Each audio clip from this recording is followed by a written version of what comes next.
Good morning, good afternoon, good evening, everyone. Welcome to today's webinar from the Fleet Forum. My name is Cyril. I'm a project coordinator for the Fleet Forum based out of Beirut, and I'm managing the vehicle sharing project here, interagency NGO vehicle sharing project in Lebanon. Today we'll be looking how to overcome objections to vehicle pooling. You can use the Q&A section that you have in document. I really invite you to ask the question, and we'll take a moment at the end of the session to answer them. So I will run you through a series of slides for the next 20 minutes, and then we'll dedicate time to your questions. I want to start, of course, by reminding you what we talk about when we talk about pooling.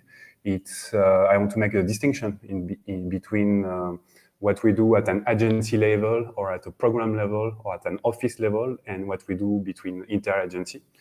Basically, in both cases, we are trying to increase the number of passengers per vehicle, having them at agency level, looking for passengers that might travel until now on different vehicles, but using the same routes or living at the same time.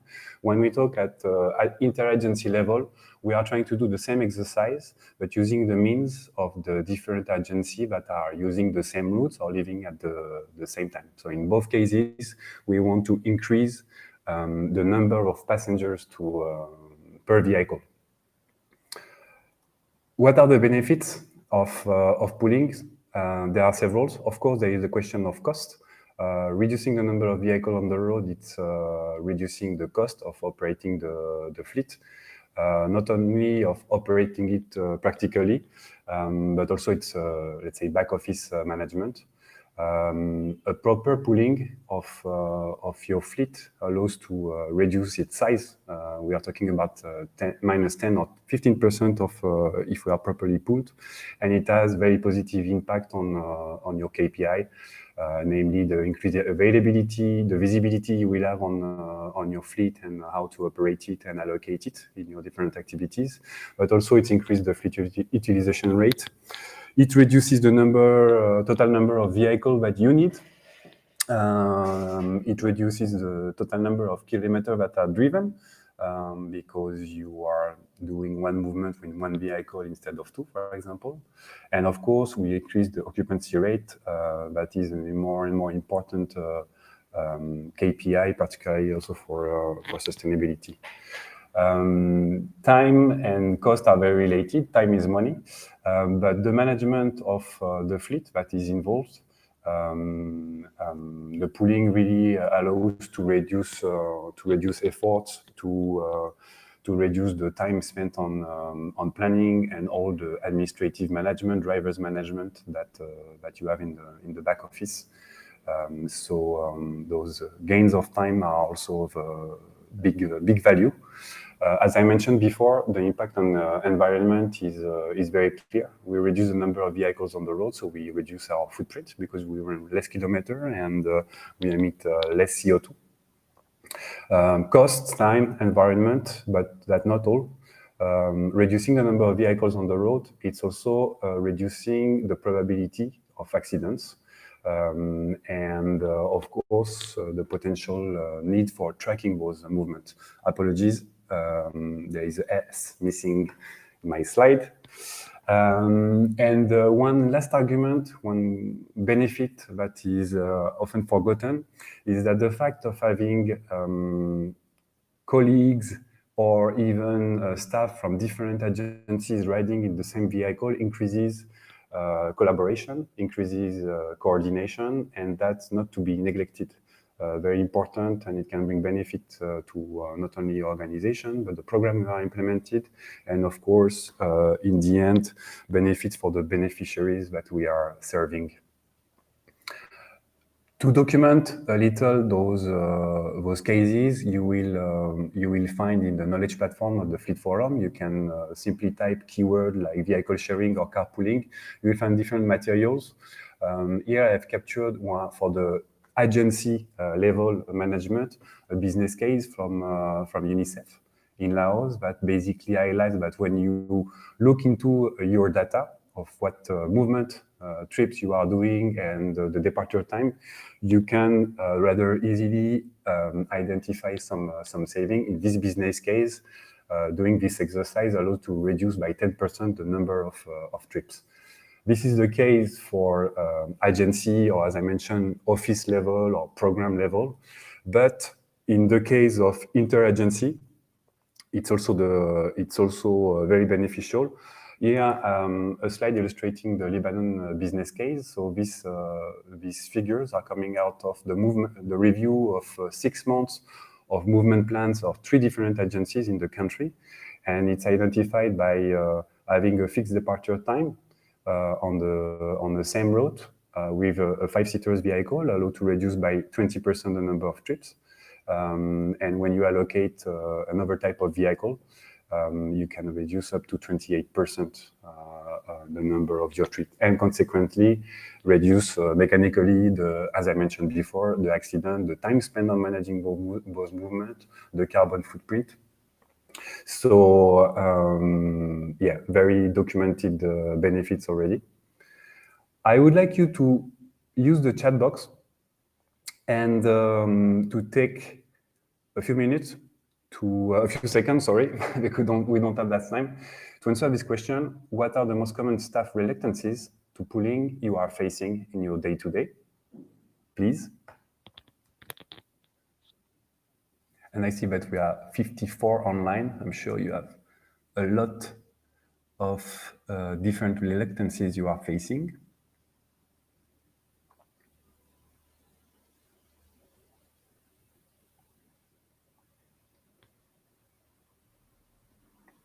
No reluctancies? Inconvenience?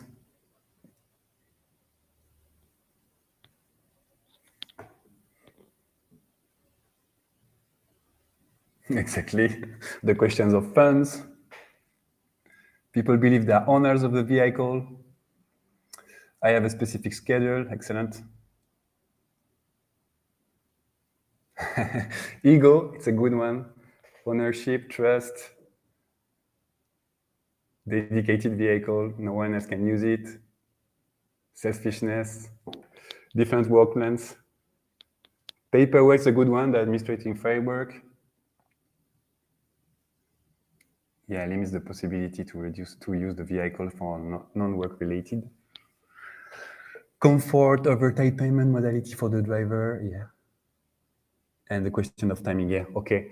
No, absolutely. I will run you through those tips. You have, I mean, you are definitely facing things that are quite common.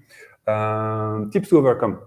Definitely, the number one thing to overcome when we are trying to pool resources is the question of reluctance to change. So in order to tackle that, and you have illustrated it, that people have their habits, they don't want to change them, it's important to communicate. Communicate, train if necessary, and it's actually often needed. In the end, it's not only the users that have to be sensitized, but also even the dispatchers and the fleet managers. You need to learn how to look into your data and identify opportunities and actually implement those. It's important to publicize the benefits of this the solution. We see that you have financial, economical, environmental, safety benefits, and important people to understand why we do that and what are the added value. You've mentioned also in some of your examples that we have a very project or silo approach, that we get the funds for a dedicated activity in which we will put our resources, including the vehicles, and we consider that from this moment on, they are ours, and therefore I use my car for my project and for my people and nothing else, which is a little the bias of the project approach. To mitigate that, we need to remind people that we are here beforehand to be accountable not only to the donors with how we use their money, but also to our beneficiaries. And this money that we save on pooling resources is actually money that we can use to attend better our beneficiaries. And this is like, regardless our functions, support or program, this is the end goal of our functions. Some of you also mentioned what I've called here the sense of uniqueness, which is very linked to the before, like mentioned project silo approach. Uniqueness is more linked to interagency, like to try to highlight that I do have special needs. I do transport special materials, or I do transport special people, or I have special timeline in my journey, so I'm not able to pull. Although this is remain valid, and we don't pretend that we will do all the movement pulled, it's important to remind people to look at the broad picture. That of course there is always special cases, but looking at the broad picture is very important, and not underestimated that even if the opportunity to pull are limited, a reduction, a cost reduction is always a good reduction. May it be small. So that's a good way of tackling this issue. Other tips, and it was mentioned as well, you mentioned the question of accountability to donors. It's true that it's often used in the same logic as the silo approach with project, is that my car is financed by my donor that want to finance the cost only of this activity. It's true, but it's less and less true because donors are shifting their approaches towards mutualization.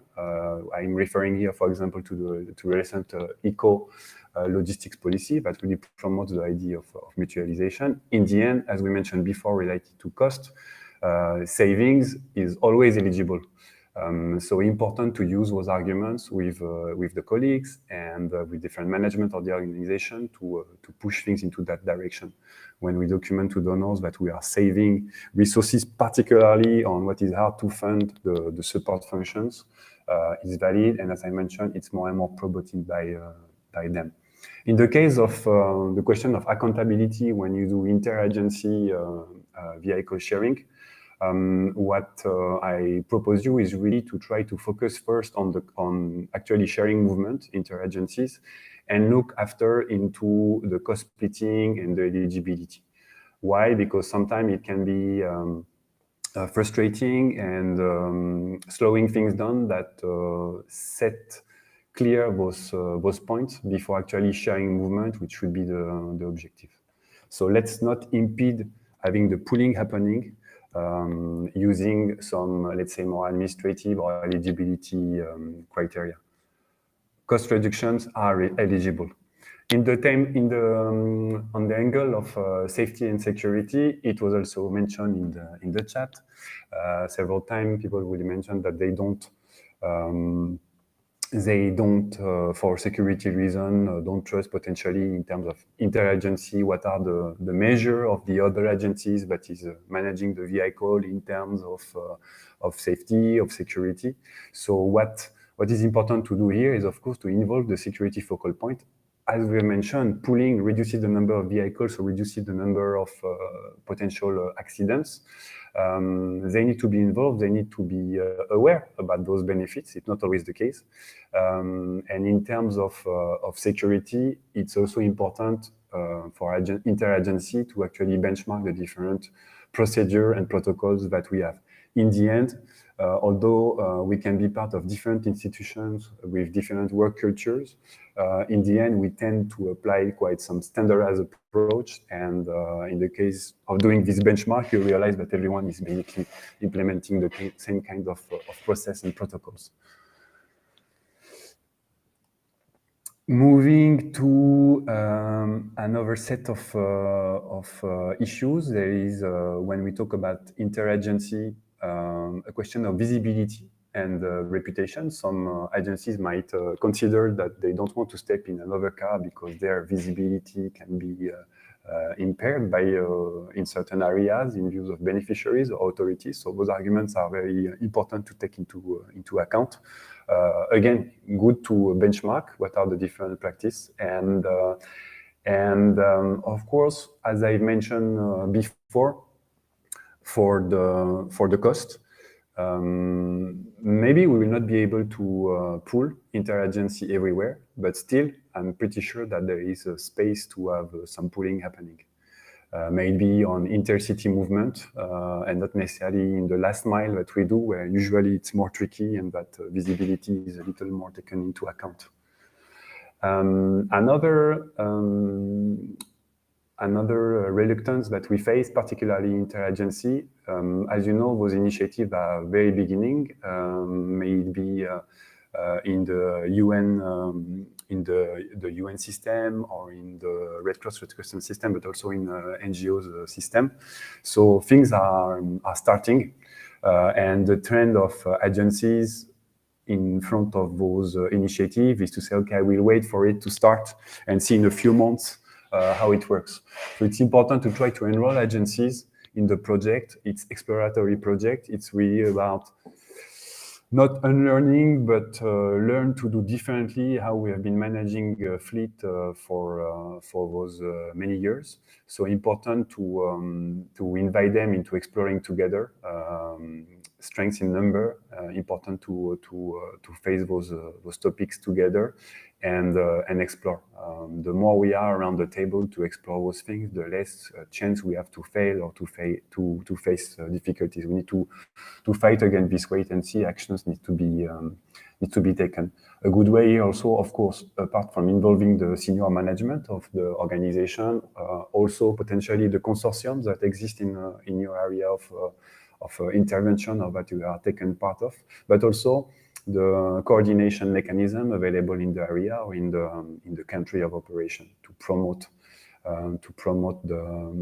such initiatives and avoid what we call here the prisoner's dilemma, which is basically no one moves, no one wants to move because everyone is looking at each other, and as no one is moving, we are not moving.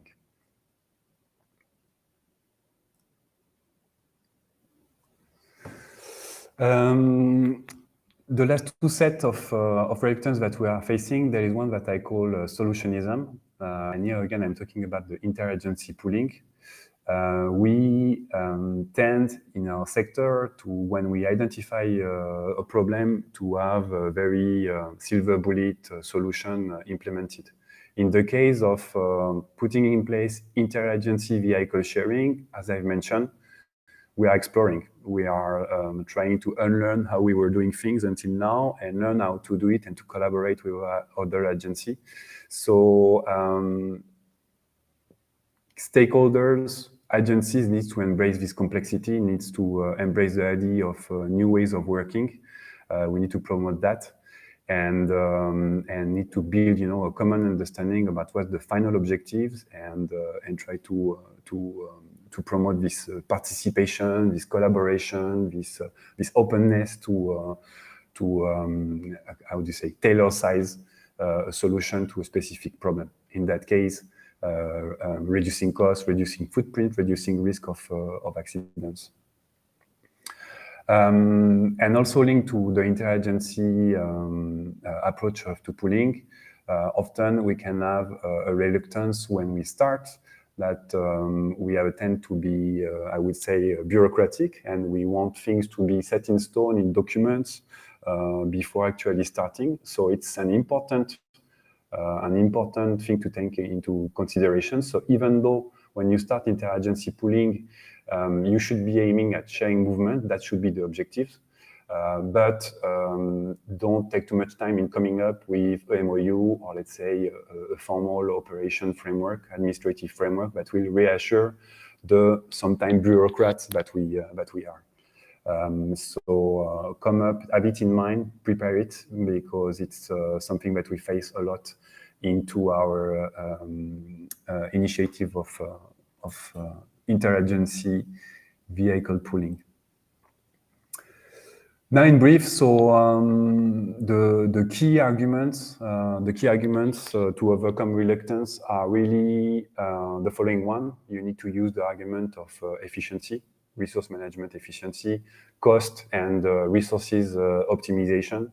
Very linked to what are asking the donors here, but again, we are accountable to the donors and accountable to our beneficiaries. So the money that you save on your support of operation is money that goes to our beneficiaries. Of course, a very, I would say, important topic, and more, I'm sure, growing in your respective agencies, is the very impactful angle on the environmental footprint. very important. We basically reducing cost allow to reduce reducing the footprint also allows to reduce cost of operation. I mentioned the point of safety, often forgotten, but less cars riding, less risk of accident. And you should really not hesitate to involve your leadership. I mean, demonstrate leadership, but also involve your senior management in supporting the pooling efforts. And you can easily make business cases when you have started a route or started to pool in one area, one office, or one location, one program. It's quite easy with a basic calculation to make the business case out of, I don't know, 1 week, 1 month of operation to document the benefits and to talk about money. And those business cases can be very powerful. Finally, just to go further, as I mentioned, on the knowledge platform of the Fleet Forum, if you type the keyword vehicle sharing carpooling, you have access to several materials, including the one I'm mentioning here from UNICEF, and in the Lebanon vehicle sharing project that is running since 10 months now. There is some documentation, support documentation that is in the pipeline to be released by the Fleet Forum. So that's it for the set of slides. I think we can go through for the remaining 9 minutes that we have. We can go through the questions.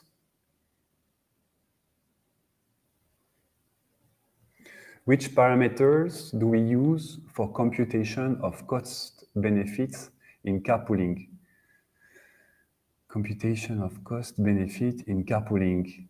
So I'm not sure I understand fully the questions. Computation of cost benefits in carpooling. If we carpool, basically, may it be at agency level or inter-agency, we allow to have more passenger in one vehicle, so potentially less vehicle running. So you will have the impact on having less vehicle, running costs, potentially rental, rental or procurement. You have the cost linked to the drivers, but also to all the management, the fleet managers, the dispatchers, all what is required in the back office. I'm not sure I understand, I answered properly your question, sorry for that.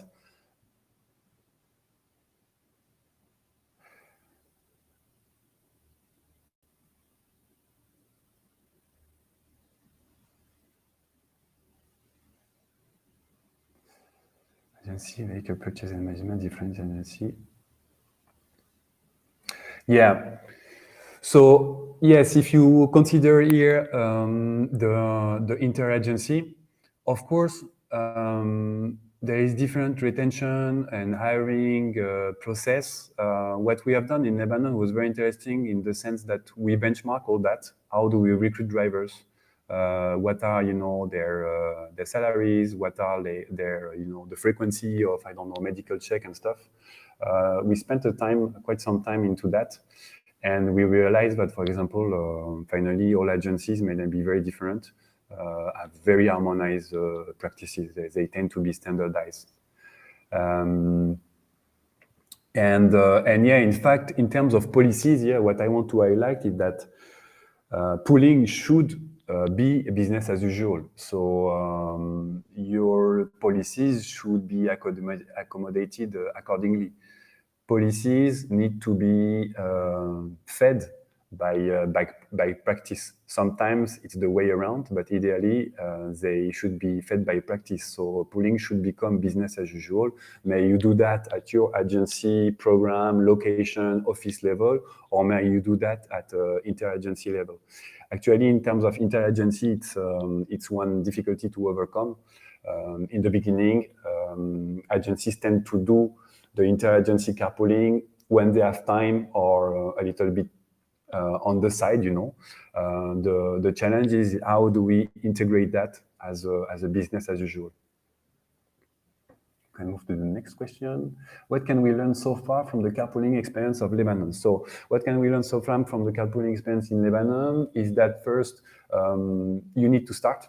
So I really invite you all to start such initiative. You need to start because there is this prisoner's dilemma that I mentioned before. Everyone finds the idea very good and it's kind of common sense, but it's not easy to do because we are different organizations, not necessarily with the culture of collaboration and coordination, although it's words that we are using every day. We cannot have that. You have to start. You need to keep eyes on the objective, which is actually sharing movement. As I mentioned, don't necessarily pay too much attention in the beginning into what's the framework. Don't get lost into what's the framework. Do I have the right scheme, the right framework of operation? Because this can delay the action. So try to have movements happening. From the moment one movement happens, it's a kind of very positive domino effect. The other element is also like, even if you share very few movements, it's still a reduction of cost and of CO2 emission. The slide I've shown you is quite striking. Out of 6 months, just between 3 agencies on one route, you reduce number of trips by 20%. You reduce, in this case, CO2 emission quite an important manner. So that would be the learning. But yeah, engage, keep eyes on the objectives, and try to make it business as usual. How can we share costs by agencies in case of pooling of vehicles? So first thing here, we need to keep in mind that by pooling, we are reducing costs. So what we're going to be sharing is cost reduction. Let's bear that in mind. And my experience in Lebanon is that people tend to mix up with cost sharing, but you are actually saved cost sharing, if I may say. There are some models that exist of actually tracking the movement and tracking the cost accordingly. Involve your finance department into that, although you will start probably on your own. But basically, it's about tracking the movement and making sure that depending on who is providing the vehicle, we reallocate the cost accordingly and fairly in a transparent manner. So I guess there is some very, let's say, high-tech ways of doing that with some platform that allow this tracking. And it's the case of the UNHCR, UN Vehicle Sharing Initiative here in Lebanon as well, that is supported by a platform like that tracks the vehicle, the booking system with the passengers, and that allows invoicing at the end of each month. But that could be also simply done by ensuring that there is an approximate balance between the contribution of the different organizations. So here you have two angles. Let's say the high tech and the low tech, if I can say. In our case, in Lebanon, we are still focusing on getting a certain amount of movement shared before actually implementing cost sharing.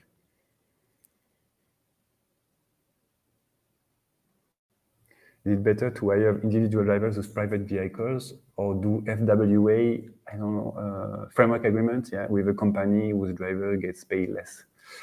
So I don't know if it's linked to pooling, but I guess this answer is going to be depending on your context. Of course, framework agreement with drivers that get paid less is not very sustainable. I guess you want to tailor size based on your context of intervention.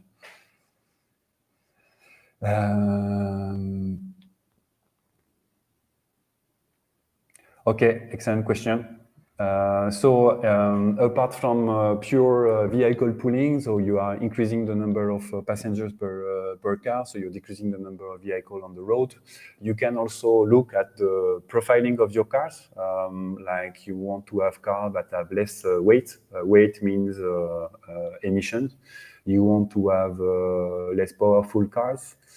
You want to promote other ways, active mobility, walking, cycling, explore public transport.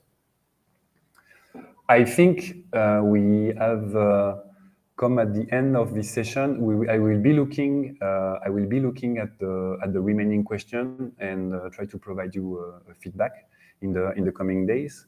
I want to thank you for your attendance. Again, you can go to the knowledge platform if you want more information. And on this interagency vehicle sharing, don't hesitate to contact us, as the support documentation is still in the pipeline.